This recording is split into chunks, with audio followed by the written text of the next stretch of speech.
আসসালামু আলাইকুম প্রিয় শিক্ষার্থী বন্ধুরা, আজকে আমরা তোমাদের সাথে পঞ্চম শ্রেণীর বাংলা বইয়ের পাঠ 3 দূরের পাল্লা কবিতা নিয়ে আলোচনা করব।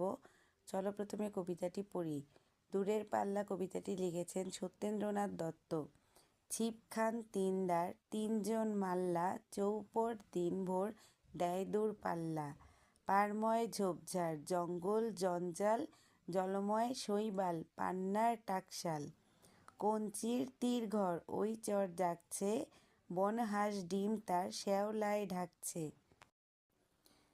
চুপ চুপ ওই ডুব দেয় পান কৌটি, দেয় ডুব টুপ টুপ ঘোমটার বউটি। ঝকঝক কলসির বক বক শোন গো, ঘোমটায় ফাঁক বয় মন উন্মন গো। তিনদার ছিপখান মন্থর যাচ্ছে, তিনজন মাল্লায় কোন গান গাচ্ছে। এখানে কিছু শব্দার্থ দেওয়া আছে, চলো শব্দার্থগুলো পড়ি।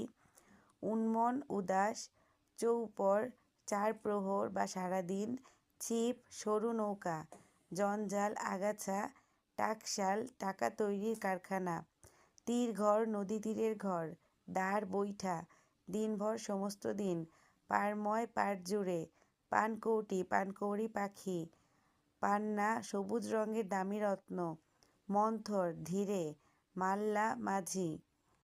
এরপর দেখো অনুশীলনী 1, শব্দ দিয়ে বাক্য লিখি।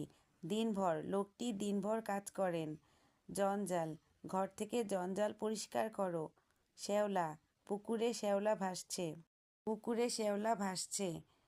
মন্থর, সে মন্থর গতিতে কাজ করছে। কঞ্চি, মেয়েটি কঞ্চি দিয়ে খেলা করছে। এবার 2, সঠিক উত্তর বাছাই করে বাক্যটি পুনরায় লিখি।